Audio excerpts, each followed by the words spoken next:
There's so much speculation going on about some of these topics, so I think it's healthy to kind of balance out some different views on this. And dealing with the grays, if they do fall into that class of fairy, if that is a direct parallel, would that mean that a gray alien is nothing more than a certain type of fallen angel from where you're coming, or do you believe it's possibly a biologically created hybrid? I believe that in prehistory, there were more than just the beings that we're aware of, and that there could have been several types of beings, and there was other beings that were possibly created. So that if you look at some of Greek mythology, and they've got the centaurs, that would be one race, and they've got all of these crossbred type of animals. So there's some sort of DNA manipulation going on back in Greek mythology. But if you also consider some of the mythologies, the more modern ones, which are all based on Atlantean in similar type of prehistory mythologies, you have these elves and you have these little people. So if you look at Tolkien, for example, they've got 2 or 3 or 4 different classes of those little people in it. And that's a memory from polytheism that they carry throughout their literature of what happened in the past. That also carries encoded in that literature the genealogies as well as the history. That is really interesting. So when you look at, again, Tolkien and Lord of the Rings, which is, a phenomenal hit at the box office and books and literature of the past century, is at the end, there's this scene where all of these different beings of elves and other beings, they leave on a boat and they go somewhere else because now it's the age of man. So where did they go? They're telling us something. If you start to bring back in fairy mythology and alien mythology, you get into portals and shays and the other world and Anwin and Tartarus and all of these other different places that may be a portal for a different dimension that we're learning in string theory these days that they can enter back and forth from. And perhaps they left and perhaps they come back through that. Again, that's speculation on my part, but I look at connecting all of the dots and it telling a similar story. And it seems that makes the most sense, because even with the phenomena, the black-eyed children or the black-eyed kids, they appear and disappear. Yes. And when we're dealing with the demonic, that's one thing that has always just blown people's minds, is the ability to appear, disappear, shapeshift, walk through walls, things that just absolutely defy our logic and our dimension. So I think there's a lot of truth to that, and I don't think it's wrong to speculate in that area, because as Christian researchers, we dig as deep as we can, and we utilize the scriptures and we utilize science to the point where the science doesn't contradict what the Bible says. Exactly. So I'm with you on that. I think that's very, very important information. Now, can you tell us a little bit about the information, the occult knowledge that was passed down from Cain? Yes. So, these legends are all written and protected within the Freemason organizations, and it's the Legends of the Craft, the History of Freemasonry by Albert Mackey, who has the most detailed accounts of this, and his accounts of the history of Freemasonry takes it back before the flood. And it tells a very similar parallel, but from, again, a different perspective, a polytheist perspective of how they viewed prehistory. And this knowledge was given to them, and they call it the 7 sacred sciences. And so you can talk about arithmetic and astronomy and geometry and dialectics, and there's 7 of them all together. And music would be included as well. And this was very, very powerful information that they had to record and to keep, but they kept it from, I would call it the mundane masses, as they would view people, that it was kept for only the elite. And that was, with that information, with that requirement to protect it, develop it, and utilize it, created the need for secret society.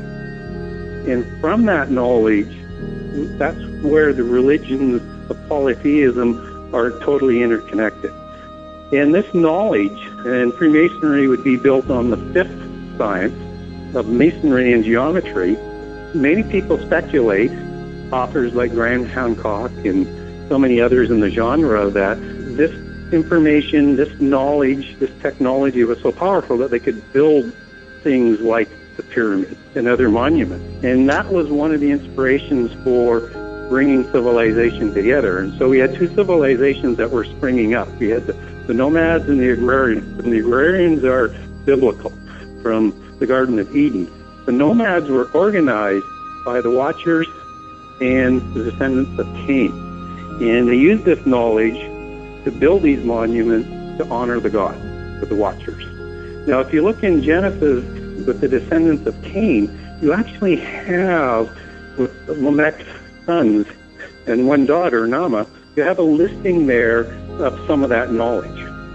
Whether it's Tubal-Cain or whichever son you want to look at, they were developing that information. And it was always odd to me is, why does Genesis record that information? Because it doesn't do anything with it. It just sort of leaves it dead.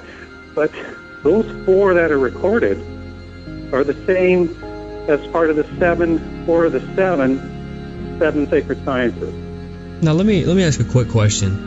I need to let you know, Gary, we don't have any filter on the show. We don't use profanity, obviously, but we get into some pretty hard topics. So, I mean, some people do get offended, and that's fine. I just found out this week that we have some kids that listen with their parents, and that's great. But I'm going to bring this part up, and I think that this is kind of interesting because we're talking about these sacred sciences, these magic occult crafts that have been passed down. Now, there was some information that I was turned on to a while back about ritual sex magic. And even one of the popular rock bands of our day, the Red Hot Chili Peppers, and I think they're from California, they had an album, their biggest hit album, their first hit album was called Blood, Sugar, Sex, Magic. And it's a known fact that in the occult world, there's a lot of sexual ritual magic. Now, the reason I'm bringing this up right now is when we're talking about some of the crafts that have been passed down, the secret knowledge, one of the things that I came across was that in order to summon, and this is one of those words that shows up in the kids' games, you know, parents, you let your kids play these games, these magic cards and different things like that, they summon creatures. There was a ritual sex magic that had to take place in a temple where sodomy was used to summon certain fallen angels. Yeah, so what you're getting into is not necessarily information from the 7 sacred sciences.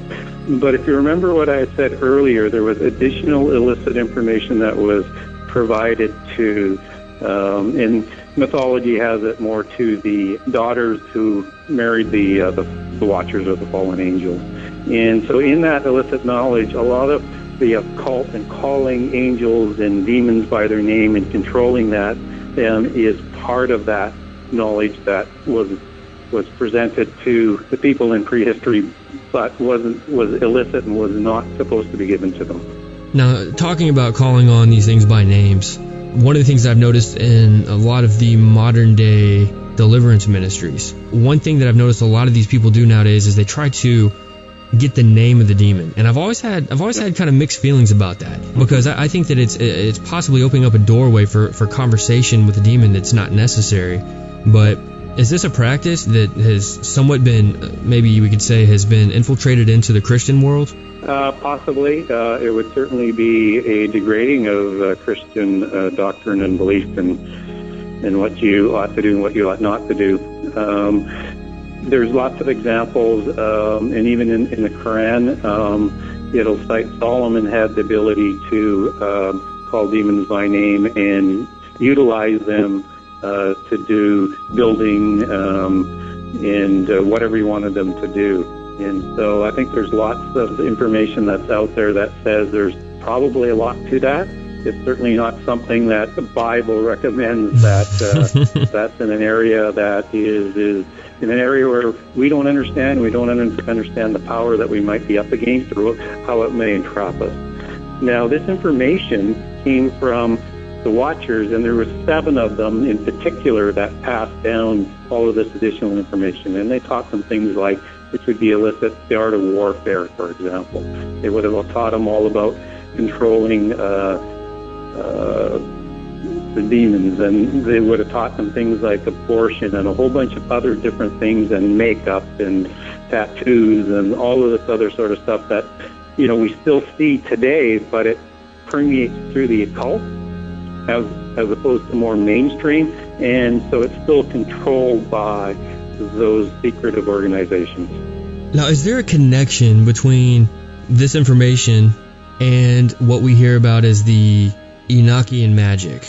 Enoch, oh yes. So, and again, through the first part of the book, after we get through chapter 4, I will spend a lot of time on Enoch, the seven sacred sciences, and ancient mysticism, and we'll talk about that. And so there's two conflated ideas or people that sort of come together. In Freemasonry, for example, they look at Enoch as one of the great patriarchs, which is an absolute aberration as far as the Christian is concerned. But there are two Enochs, and there's one from the Cain line, first son of Cain, and obviously the one from the Sethite line. And they are two different people. And so Enoch, son of Cain, learnt the seven sacred sciences from Cain and turned it into the secret societies and the religions that we see of polytheism today, all of which have initiation. And so what most people think is when Freemasonry connects themselves to biblical patriarchs, they're using similar names, identical names, but they're different people. So this Enochian technology, this Enochian religion, this Enochian occult has permeated down through polytheistic religions right through, and that's why the Essenes looked upon Enoch so favorably. But the Essenes worshipped angels, and they worshipped the Enochian mysticism of Enoch, what I call Enoch the evil in the book, as opposed to the holy Enoch of the Seth line. I'm glad you brought that up. There's so much confusion about this because we think of Enoch, when a Christian hears the name Enoch, we think of the prophet Enoch and the one who walked with God and yes, was taken. And I hold the view that Enoch is going to be one of the two witnesses that come back. Now, he could very well be. What's interesting is that you mentioned the two Enochs, and we have a very...